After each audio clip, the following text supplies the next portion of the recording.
Sony's new platformer takes away the next-gen genres and brings something completely new to the PS3. But is it worth trying, or is it a complete miss? After the highly successful Call of Duty 4, it's strange that companies try to stray away from the typical first-person shooter. But, as it turns out, Little Big Planet is one of the most refreshing breaks we've had all year.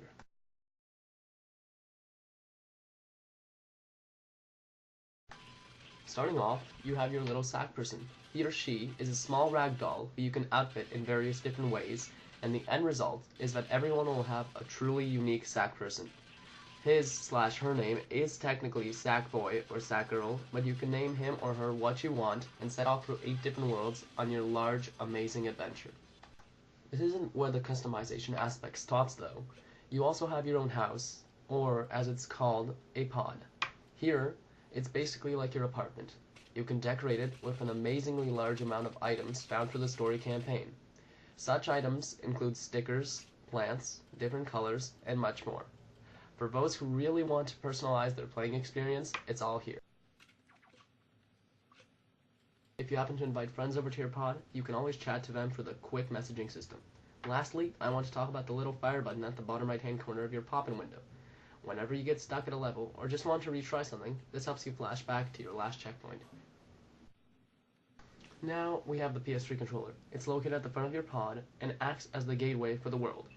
There are 4 different options, which include Story, Community, Quick Play, and Little Big Planet Store. Let's talk about the story first.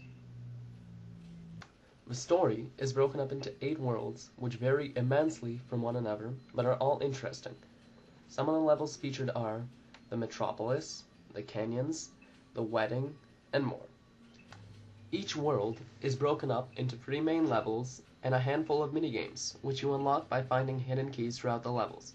The only exception is the 8th world, which has 4 main levels. Throughout the story, you'll meet a handful of amazing characters. They're strange, they might be weird, but they're all amazingly creative. As for the plot, well, there really isn't one. It's all about having fun and helping all the different characters with their problems.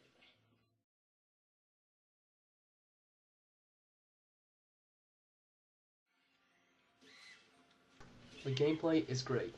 It's fresh and fluid, but sometimes it seems to be a bit unbalanced though. You won't get the spot-on detection that you would from a Mario game, and since the gameplay is physics-based, it's sometimes hard to get that jump just right. It may look like an easy game, but it can get pretty hard later on through the levels.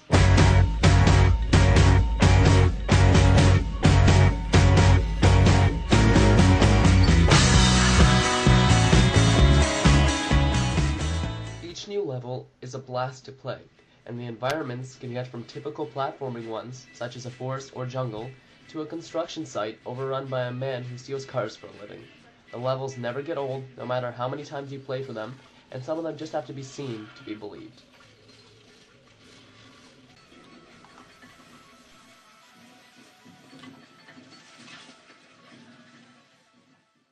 Oddly enough, there are some vehicle levels. These are very brief, and not as well done as the rest of the game, but are a nice change of pace.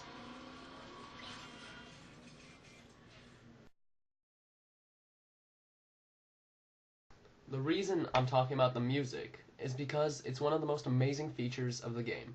It really sets the atmosphere and is one of the best music featured in any game. It takes different genres such as jazz, aboriginal, and techno and fits them each into their own level. Let's have a listen.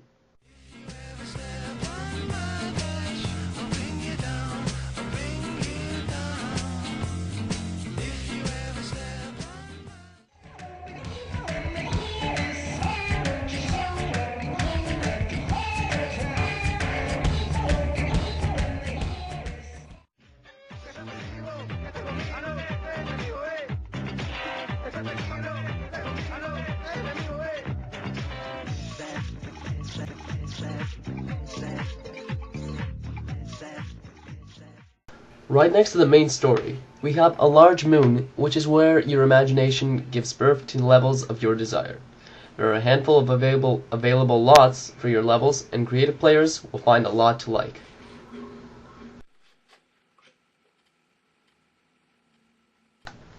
Everyone obviously wants to know about the editor. It's one of the main selling points of Little Big Planet, and it's one amazingly strong program that allows you to create whatever you want. There is a bit of a learning curve, but thankfully there are a couple dozen tutorials that can ease the process.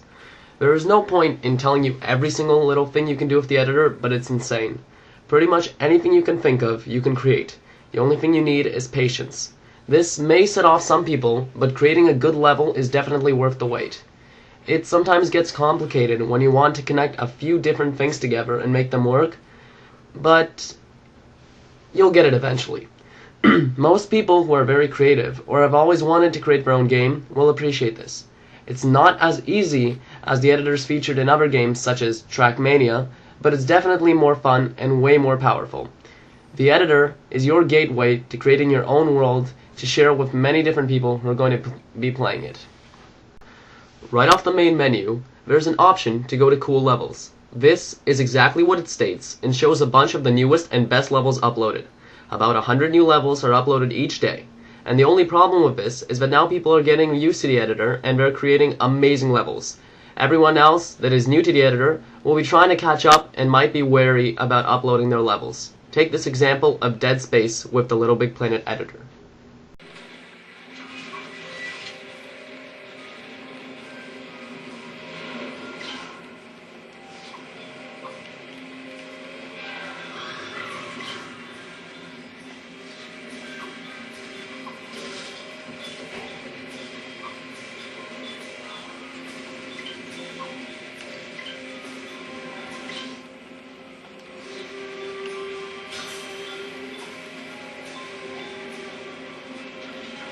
Multiplayer is there, but the game's obviously not centered around it.